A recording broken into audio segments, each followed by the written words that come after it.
ये बात है साल 2003 की, जब दुबई के शेख ने समंदर में दी वर्ल्ड प्रोजेक्ट की कंस्ट्रक्शन स्टार्ट की।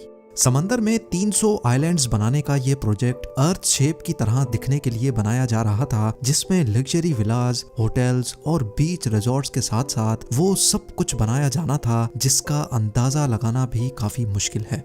यहाँ तक कि इस प्रोजेक्ट की जब एडवर्टाइजमेंट हो रही थी तो उसमें दी वर्ल्ड को लैंड ऑफ पैराडाइज यानी जन्नत की जमीन का लक़ब भी दिया गया। लेकिन ये प्रोजेक्ट कंप्लीट होने के 12 सालों बाद भी आज तक ये आइलैंड्स समंदर में वीरान क्यों पड़े हैं? दुनिया की महंगी तरीन सेलिब्रिटीज से एंडोर्समेंट करवाने के बावजूद भी दुबई के शेख का ख्वाब अधूरा क्यों रह गया? यहाँ आखिर हुआ क्या था?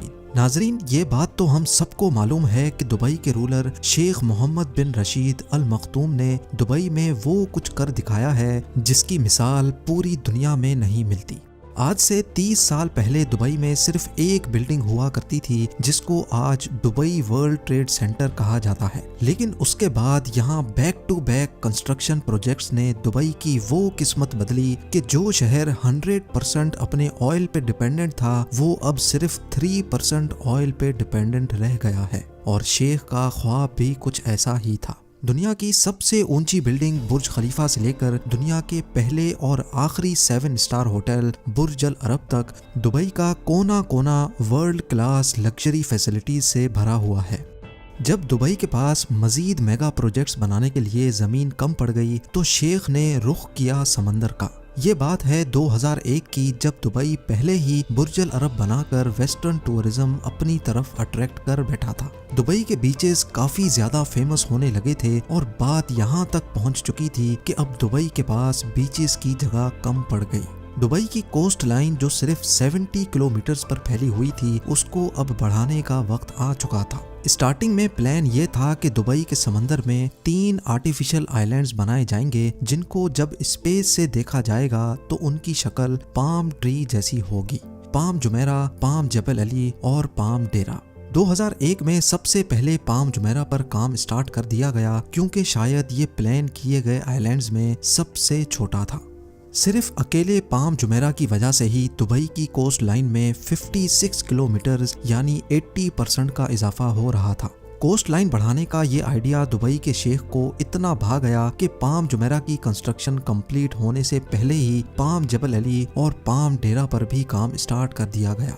इन 3 आइलैंड्स के अलावा एक और प्रोजेक्ट भी था जिसने किसी मैग्नेट की तरह पूरी दुनिया की अटेंशन अपनी तरफ खींच ली। ये प्रोजेक्ट दी वर्ल्ड के नाम से लॉन्च किया गया जिसमें टोटल 300 छोटे आइलैंड्स मौजूद थे। दी वर्ल्ड का डिजाइन अर्थ के मैप के हिसाब से रखा गया था जिसमें हर कंट्री के नाम से अलग अलग आइलैंड बनाए गए थे। 2003 में दी वर्ल्ड की कंस्ट्रक्शन का काम स्टार्ट कर दिया गया जो दुबई के साहिल से 3.5 किलोमीटर दूर समंदर की ताबड़तोड़ लहरों को रोक कर बनाया जा रहा था। दी वर्ल्ड आइलैंड्स असल में दुनिया की एलीट क्लास के लिए एक प्ले ग्राउंड होने वाला था। इंटरनेशनल एक्टर्स, रॉयल क्लास और बिजनेस टाइकून्स ने खूब जमकर इस प्रोजेक्ट में हिस्सा लिया। कुछ ने अपने पर्सनल यूज के लिए यहाँ आइलैंड्स खरीदे तो कुछ ने इसकी एडवर्टाइजमेंट करके अपना पार्ट प्ले किया।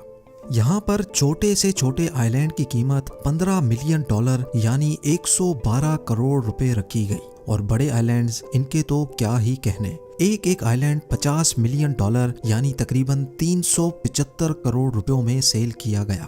जिस तरह दुबई को पास्ट प्रोजेक्ट्स में भरपूर कामयाबी मिली थी इसी तरह दी वर्ल्ड में भी मिली। कंस्ट्रक्शन कंप्लीट होने से पहले ही 2008 में 60% से भी ज्यादा आइलैंड्स सेल आउट हो चुके थे। लेकिन सवाल ये है कि समंदर में रेत से बने इन आइलैंड्स की इतनी ज्यादा कीमत क्यों रखी गई? पहली बात तो ये है कि ये इतना आसान काम नहीं है। ठाठे मारते हुए समंदर में एक छोटा सा आइलैंड भी बनाना बहुत मुश्किल होता है। यहाँ तो फिर दुबई ने 300 आइलैंड्स बनाए थे।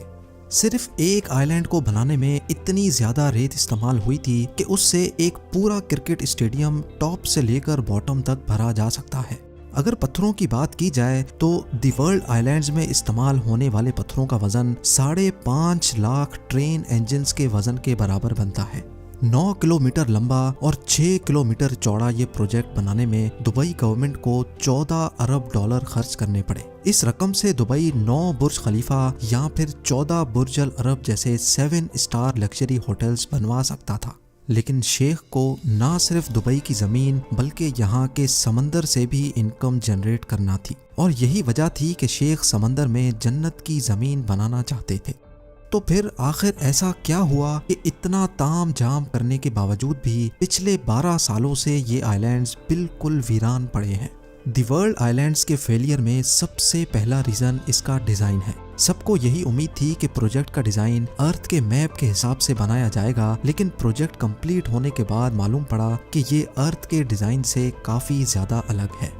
ज्यादातर आइलैंड्स की शेप एक्चुअल कंट्रीज की शेप से काफी मुख्तलिफ थी, जिससे इन्वेस्टर्स को काफी ज्यादा डिसअपॉइंटमेंट हुई। लेकिन सिर्फ डिजाइन का चेंज होना ही दी वर्ल्ड की नाकामी का रीजन नहीं था। 2008 में दी वर्ल्ड की लॉन्च रखी गई, जिसमें पूरे दुबई को फायरवर्क्स से चमका दिया गया था। जितना पैसा इस लॉन्च इवेंट में बहाया गया वो सारा का सारा बेमकसद साबित हुआ, क्योंकि ये वो वक्त था जब पूरी दुनिया को ग्लोबल फाइनेंशियल क्राइसिस ने घेर रखा था। दी वर्ल्ड के 60% आइलैंड्स इस फाइनेंशियल क्राइसिस से पहले ही सेल हो चुके थे, और इस क्राइसिस की वजह से ना सिर्फ वर्ल्ड आइलैंड्स बल्कि पूरे दुबई की प्रॉपर्टीज के रेट्स जमीन पर आ गिरे। फाइनेंशियल क्राइसिस की वजह से जिन एलिट्स ने ये आइलैंड्स खरीद रखे थे उन्होंने भी यहाँ कंस्ट्रक्शन का काम नहीं करवाया। वक्त गुजरता गया और इसी दौरान एक और मसला खड़ा हो गया। खाली पड़े आइलैंड्स आहिस्ता आहिस्ता समंदर की नजर होने लगे। ये नोटिस किया गया कि कई आइलैंड्स इरोजन की वजह से समंदर के नीचे जा चुके हैं। ये खबर जहां अपने तौर पे काफी डेंजरस थी, वहीं मीडिया कवरेज ने लोगों का इस प्रोजेक्ट पर ट्रस्ट मजीद कम कर दिया।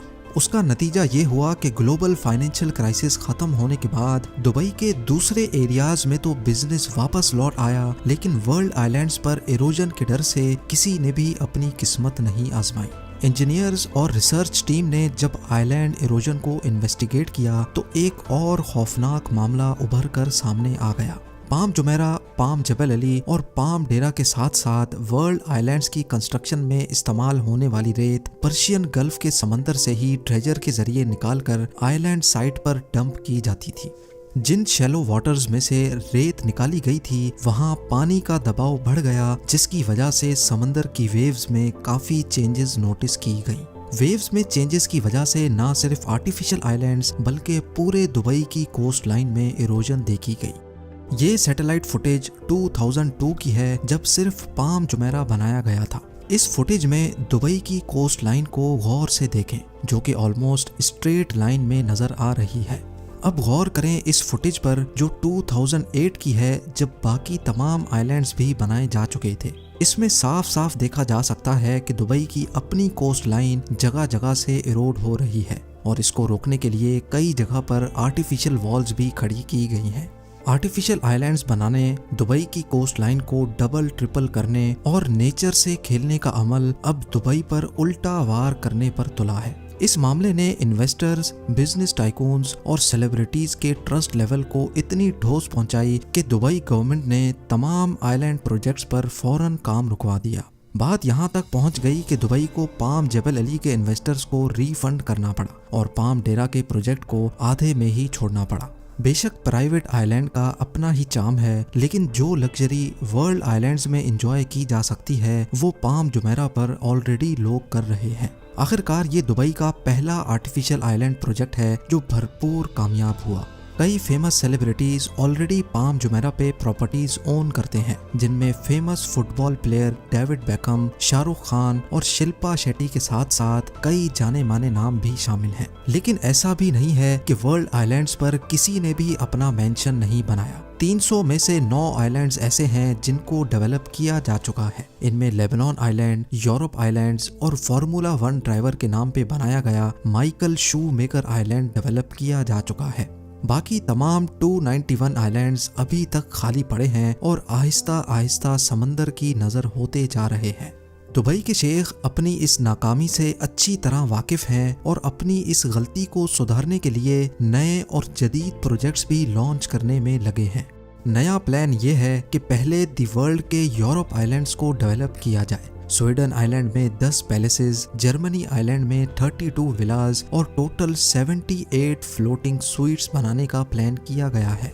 इन फ्लोटिंग स्वीट्स में टूरिस्ट समंदर के एक यूनिक एक्सपीरियंस को एंजॉय कर सकेंगे। ना सिर्फ समंदर के ऊपर बल्कि टूरिस्ट अपने अंडर वाटर बेडरूम से मरीन लाइफ से भी लुत्फ अंदोज हो सकेंगे। एक बात तो क्लियर है कि दुबई इन छोटे मोटे फेलियर से घबराने वाला नहीं है। इसकी जीती जागती मिसाल Jumeirah Bay Islands, museum of the future और दुबई एक्सपो 2020 की रंगीनियों में देखी जा सकती है। साथ ही साथ दुबई के फ्यूचर प्रोजेक्ट्स में दुनिया का पहला डायनामिक टावर भी मौजूद है, जिसके रोटेटिंग फ्लोर्स की वजह से अंदर बैठे लोग दुबई का 360 व्यू एंजॉय कर सकेंगे। उम्मीद है जेम टीवी की ये वीडियो भी आप लोग भरपूर लाइक और शेयर करेंगे। आप लोगों के प्यार भरे कमेंट्स का बेहद शुक्रिया। मिलते हैं अगली शानदार वीडियो में।